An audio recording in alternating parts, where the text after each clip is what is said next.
Mali's cotton and gold industries are still pushing the economy forward. Despite political chaos reigning in the country, the tourism industry has been brought down to its knees, and the lack of new investment and frozen foreign aid has started to affect the country's economy.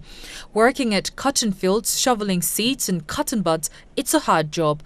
The extreme heat makes it even more difficult.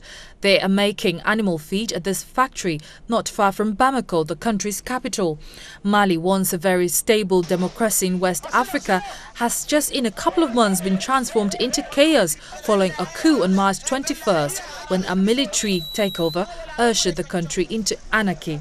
The country's president was toppled and the Islamists seized the opportunity to take over the northern part of the country. But the chaos that has swept Mali in the weeks and months since that day has left the country's twin economic engines essentially untouched. The cotton sector has not felt too many direct impacts from these events. There is an important cotton production that was already there. We were in the process of finishing payments for the 2011-2012 campaign.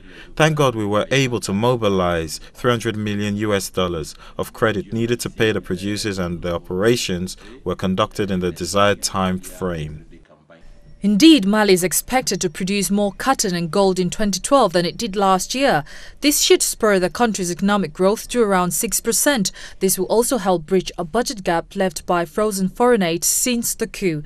It also highlights the growing rift between Mali's still prosperous south, home to its gold mines and cotton fields, and its vast desert north, now a no-go zone in the hands of Islamist rebels. Tussles between the transitional Malian government charged with setting new elections and the pro-purchase military continues to bog down plans to dislodge the Al-Qaeda-linked rebels who control the northern two-thirds of the country. But the disputes have limited themselves to politics, not economics. Mali's cotton sector directly employs 4 million out of Mali's 15 million people. This sector has weathered Mali's political crisis fairly well. For the upcoming 2012-2013 campaign, our cotton seed estimate is a minimum of 500,000 tons. Good seasonal rains have helped the rest of Mali's agricultural sector to recover from last year's drought. Together with the cotton farmers, this accounts for roughly 70% of the country's labor force. Gold production, which provides about 15% of Mali's gross domestic product, has stabilized as well. 2012 national gold production estimates stand at 50 tons as compared to 43 tons in 2011. Ultimately, the crisis was not as bad as people thought. For proof, here are examples that effective wheat production goes on as normal. 3 weeks ago, a new mine in Mali's southwest, Gonkoto, went into production. Another mining company, Avion Gold Corporation, was bought by Endeavour in August. But while the economy is still weathering well, the decline in foreign aid and new investment will start to bite if the country doesn't solve its political and security problems very soon. Gold mines already in production at the time of the coup are still going ahead, but publicly listed exploration companies have all but abandoned Mali due to lack of foreign investment from Canada and the United States due to the security issues. Most of the problems have come from exploration companies because these companies need foreign investment, and when investors are cautious, naturally these have an immediate impact on exploration.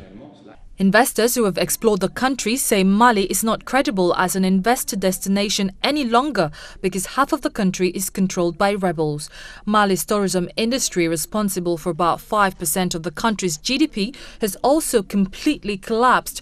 Timbuktu is in the hands of Al-Qaeda-linked Islamists, and Djenné, a UNESCO World Heritage Site that welcomed more than 30,000 tourists per year at its height in 2005, has received less than 20 international visitors since February, according to the City Hall. Today in Djenné, it's almost a dead city. When I say a dead city, it's because there's nothing left. Because everything depends on tourism and craft.